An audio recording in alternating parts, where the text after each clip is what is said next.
नमस्कार मंडळी. आजच्या लग्नानंतर होईलच प्रेम या मालिकेच्या भागामध्ये खूप काही घडताना आपण पाहतो. आजचा भाग भावना, समज, गैरसमज आणि बदलाची सुरुवात दाखवणारा ठरला. भागाची सुरुवात नंदिनी आणि चित्रा यांच्या फोन कॉलने होते. नंदिनी फंडिंगसाठी प्रयत्न करत असते, पण चित्राकडून तिला कळतं की आनंद निवासच्या अकाउंटमध्ये अशीच 5 लाख रुपये जमा झालेले आहे. हे ऐकून नंदिनी पूर्णपणे गोंधळून जाते, कारण तिने कोणाकडूनही पैसे मागितलेले नसतात, ना कोणी तिला भेट म्हणून मदत केलेली असते. तेवढ्यात शारदा तेथे येते आणि नंदिनीला मोबाईलमध्ये एक व्हिडिओ दाखवते. तो व्हिडिओ पाहिल्यावर नंदिनीला कळतं की हे सगळं जीवानं केलं आहे. जीवानं आपल्या फॉलोअरसमोर आनंद निवाससाठी मदतीचं आवाहन केलं होतं. तो अगदी मनापासून सांगतो की 1000 रुपये नको आहेत, प्रत्येकाने फक्त 10 रुपये दिले तरी खूप मोठी मदत होईल. जीवाचं बोलणं इतकं भावनिक असतं की हजारो लोक त्याच्या आव्हानाला प्रतिसाद देतात.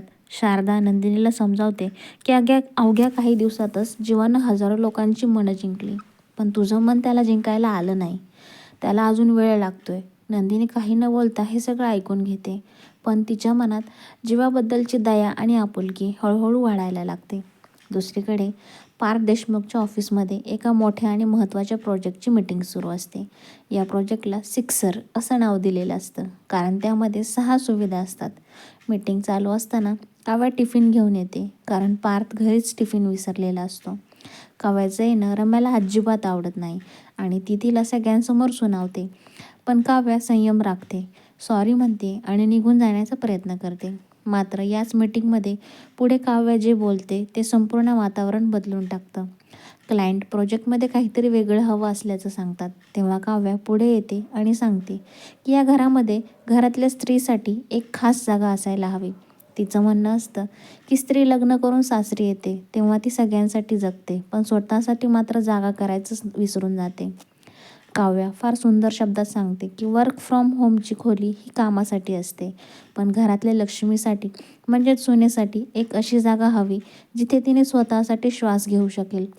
तिच्या या विचारांनी सगळे क्लायंट्स प्रभावित होतात. पार्थ तिच्याकडे आश्चर्याने पाहत राहतो आणि रम्या मात्र आतून अस्वस्थ होते.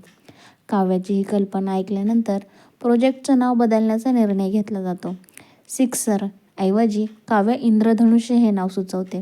7 रंगांसारखी विविधता आणि समतोल दाखवणारे हे नाव सर्वांना आवडतं. सगळे क्लायंट्स काव्याचं भरभरून कौतुक करतात आणि पार्थ स्वतः तिच्या हुशारीची कबुली देतो. इकडे नंदिनी आणि जीवा यांच्यातील नात्यातही बदल दिसू लागतो. नंदिनी जीवानं केलेल्या मदतीबद्दल त्याचे आभार मानते. दोघं मिळून चित्राचं कन्यादान करतात. त्या क्षणी दोघांच्या नात्यातील दुरावा थोडासा कमी झालेला दिसला. यानंतर आपण मानिनी आणि जीवाचं भावनिक दृश्य पाहतो. मानिनी देवासमोर जीवासाठी प्रार्थना करत असते आणि अचानक जीवा तिच्यासमोर येऊन उभा राहतो. आई मुलाचं हे मिलन पाहून खूपच लोक भावनिक झाले असतील, मात्र मानिनी जीवाच्या चेहऱ्यावरचे डाग पाहते आणि काळजीत पडते. जीवा मात्र सत्य लपवतो, पण पुढे काहीतरी मोठं उघड होण्याची चिन्ह दिसू लागतात. भागाच्या शेवटी काव्या पार्थकडे एक विनंती करते.